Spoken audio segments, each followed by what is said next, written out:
উচিত কিনা, তার কি এটা উচিত হবে না ভবিষ্যতে আল্লাহর উপর ছেড়ে দেওয়া? মানুষের বেঁচে থাকার জন্য সঞ্চয় করার ব্যাপারে ইসলাম নিষেধাজ্ঞা দেয় নাই।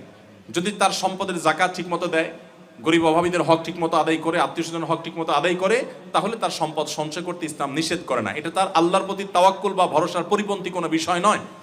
বরং আমি আমার সাধ্য অনুযায়ী চেষ্টা করলাম, সঞ্চয় করলাম, এই সঞ্চয়টাই যে টিকে থাকবে এর কোনো গ্যারান্টি নাই। ওইটার ব্যাপারে আমি আল্লাহর উপর তাওয়াক্কুল করবো, অর্থাৎ আমার যা করণীয় করে বাকিটা আল্লাহর উপর তাওয়াক্কুল করবো। এটাই হলো পুরোপুরি আল্লাহর উপর তাওয়াক্কুল করবো, এটাই হলো আল্লাহর উপর তাওয়াক্কুল এবং ভরসার মানে।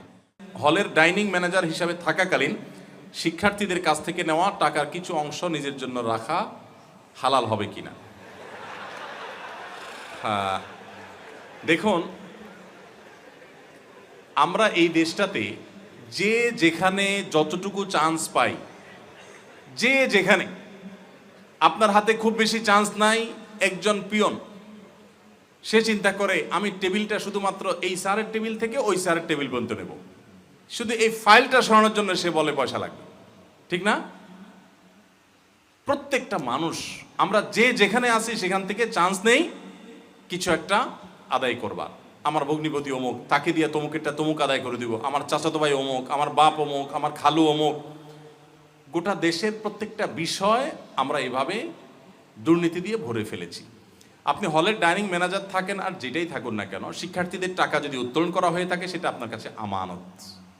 আপনার যদি কোনো পারিশ্রমিক নেওয়ার রাইট থাকে, সেটার জন্য অফিসিয়াল ডিসিশন হবে, সেই ডিসিশনের আকারে আপনি নেবেন, সেই ডিসিশনের আলোকে আপনি নেবেন।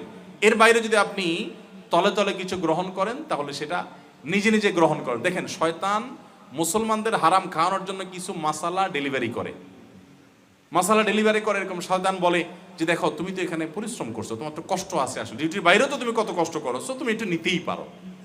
এরকম বিভিন্ন মাসালা দেখবেন মনে মনে উদ্রেক হয়, তখন বুঝবেন যে ইবলিস হাজির হয়ে গেছে আমার এখন মাসালা ডেলিভারি দেওয়ার জন্য। ইবলিস জানে কাকে কিভাবে ধোকা দিবে। যে হারাম খাবে, যার ভিতরে আল্লাহর ভয় নাই, আখিরাতের ভয় নাই, তারে ডাইরেক্ট খাওয়াবে। আর যে আল্লাহর ভয় আছে তারে বলবে না এটা তোমার জন্য হালাল, তারে মাসালা দিয়া হালাল বানায়া তারপর ইবলিস খাওয়াবে। মানুষের আমানত কখনো খেয়ানত করবেন না, মনে রাখবেন এটার জন্য দুনিয়াতেই প্রায়শ্চিত্ত করতে হবে, আখিরাতে বটেই। বিধায় আপনার জন্য জায়েজ হবে না শিক্ষার্থীদের এই টাকা এক পয়সাও তসরুফ করার এদিক সেদিক করা।